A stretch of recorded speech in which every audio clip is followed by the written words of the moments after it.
Hello everyone, my name is Skylar Martin and I'm here to talk about my hobby, tabletop role-playing games, and a kind of beginner's guide for people that are curious as to what this is, are thinking about getting into it, or just want to know what the heck the difference between the players and whatever a game master is.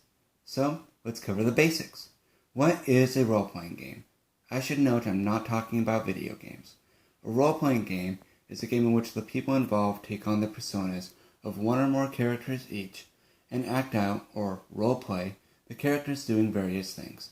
This can be done in any setting in a variety of social situations, like a modern setting, sci-fi, fantasy, you name it.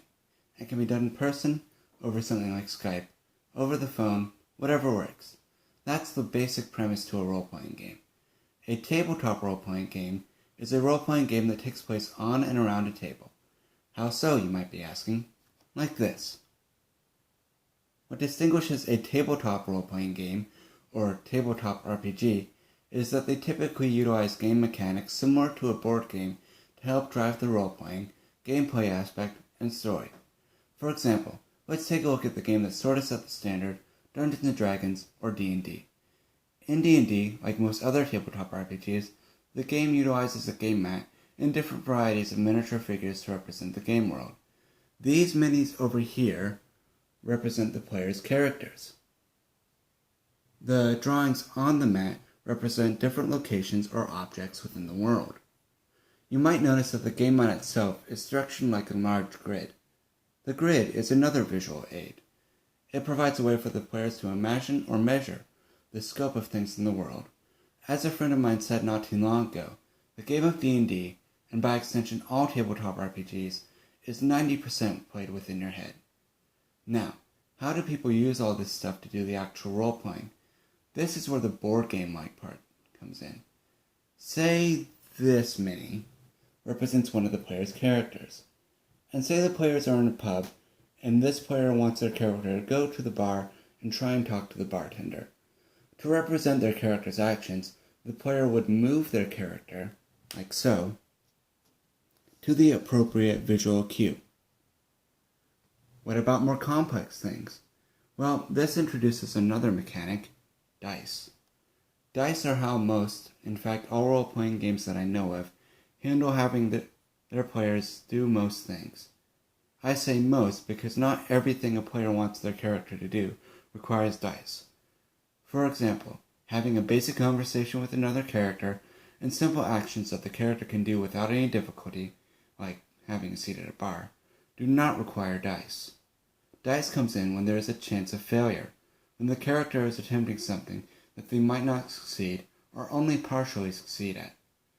For example, let's say this character wants to talk to the bartender and see if the bartender has any dirt on any other character. However, it's not like the player of this character can just expect the bartender to give away that type of information for free, at least not this one. There's a possibility of failure here, being that the player's character might not get the information they want. So this calls for a dice roll to determine success, failure, or degree of either. In D&D, this translates to rolling the correct die, adding the appropriate number that represents the player's skill in whatever they're doing, and seeing if that beats the required total needed for success.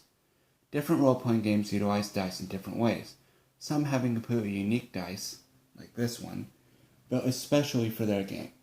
In my experience though, the core mechanic remains the same, determining degree of success or failure in a character's actions.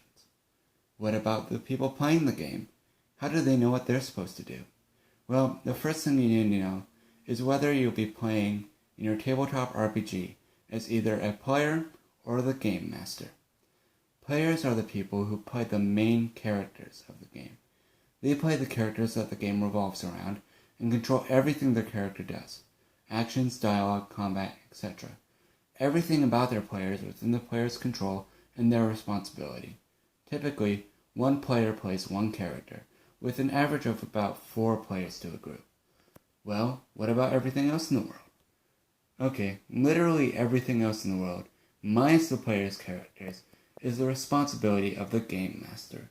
The game master, or GM, is the person who runs the world the players inhabit. From the people to the creatures to the weather and passage of time, the GM rules all. Okay, so how the heck does the GM use all that power in the game? Well, the GM's job is to run the game. It's the GM that creates the adventures the players go on, roleplays the people or beings the players interact with, controls everything the players fight, and so forth.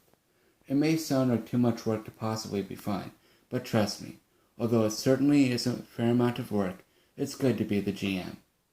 Once your role-playing group has that figured out, the rest is a little easier. What do you need to play a role-playing RPG? Tabletop RPG.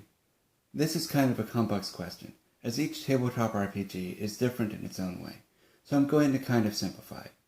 Typically, for most any tabletop RPG, the role-playing group playing the game will need a few essentials. The first will be, kind of obviously, a copy of the rulebook or books for the game.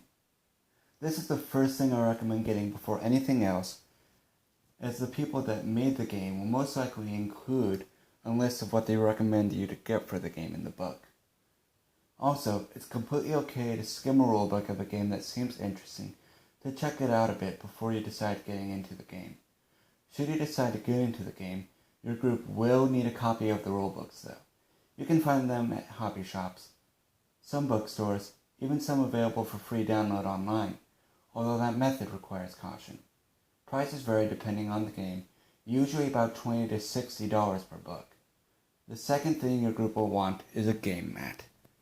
They come in a variety of sizes and prices, from smaller ones like mine to huge mats that could easily cover this entire table. Some are pre-painted with backgrounds, with drawings on the background of the mat. Personally, I recommend the blank ones. You'll want some markers you can draw on with it too. What type of markers, wet erase or dry erase, vary depending on the mat. You can find game mats at hobby shops, online, and markers just about anywhere. Thirdly, you'll probably want some dice. What type or how many dice varies depending on the game you're playing. The best places to find them are definitely hobby shops. Lastly, you'll want character sheets. These are just sheets made out for the players to record everything about their characters on. Having at least one for each player's character is a must. The GM might also want a few as well.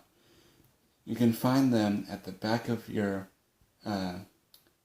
book for your tabletop RPG of choice, or online. Congratulations, you now know the basics of what a tabletop RPG is, and can brag about your newfound knowledge to your friends. Feel free to leave a comment. Thank you for watching, and bye-bye.